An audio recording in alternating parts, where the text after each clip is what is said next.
If you love to bake as much as I do, you need a cookie that is light and bright and perfect for summer.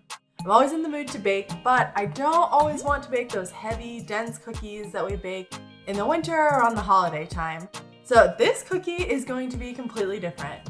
It has light and bright flavors of blueberry, and it's so delicious. The star of this cookies is blueberries, so today we're using freeze-dried blueberries. They allow the cookie to not become too moist and add in the perfect flavor. These are a type of drop cookies that can be made in under 60 minutes from start to finish, including decorating time. And there is no chilling time required. I promise they're going to be your new go-to recipe for the summer.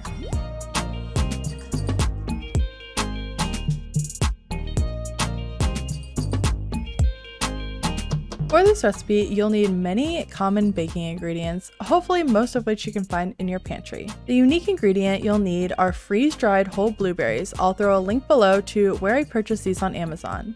We're adding 1 1/4 cups of freeze-dried blueberries to a high-powered food processor or blender. Pulse these until they are completely ground into dust. If you don't have a food processor, you can also place the blueberries in a resealable bag and crush them with a rolling pin until they're ground into a fine dust. Now it's time to mix all of our dry ingredients together, including 1 cup of all-purpose flour, our freeze-dried blueberries, as well as 3/4 of a cup of old-fashioned oats, 1 1/2 teaspoons of baking powder, and 1/2 teaspoon of fine sea salt. Mix this all together and set aside. Up next, you'll want to grab your stand mixer fitted with a paddle attachment. It's time to cream the butter and the sugar together. We're using 3/4 a cup of unsalted butter, along with 1/2 cup of firmly packed brown sugar and 1/2 cup of granulated sugar. Allow this to mix on medium speed until it's light and creamy, which takes about 2 to 3 minutes. Be sure to watch the video linked above if you're interested in learning more about how butter plays a role in cookies.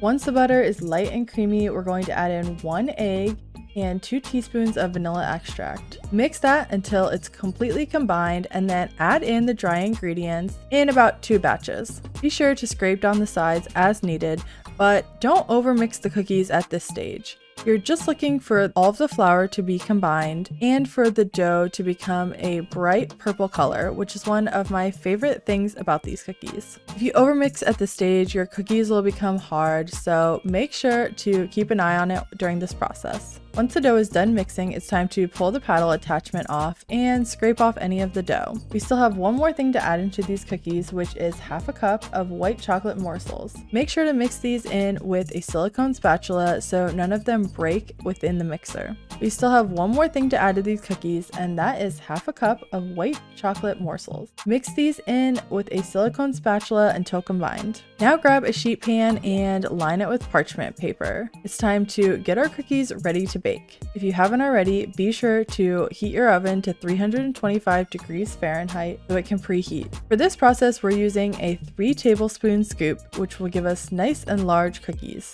Place the cookies about 2 inches apart on the baking sheet. And the best part about this is there's no chilling time, so you can place them straight into the oven when you're done. Those will bake for about 16 to 20 minutes until they're slightly golden brown around the edges and the middle of the cookies has set. Immediately once the cookies are removed from the oven and are still hot, grab a cookie cutter that's a little bit larger in circumference than the cookie. Toss the cookies around the cookie cutter to help shape the edges into a perfect circle. This helps fix any spreading that happens in the oven. Then finally transfer them over to a cooling rack and allow them to completely cool. Wrap everything up, we are going to decorate the cookies. For this, you'll place 1/2 cup of white chocolate morsels and 2 teaspoons of coconut oil into a bowl. Microwave on 50% power for 30-second intervals, stirring in between each interval until the chocolate morsels are fully melted. We're looking for a smooth and silky consistency so that way we can drizzle the chocolate on top of the cookies. To do this, I simply use the spoon that I mixed the white chocolate in and just drizzle it over the cookies in a decorative pattern. There's no right or wrong way to do this, so be sure to have fun. I also like to place a piece of parchment paper under the wire rack so that any of the chocolate that drips through goes right on the parchment paper and it makes cleanup super easy.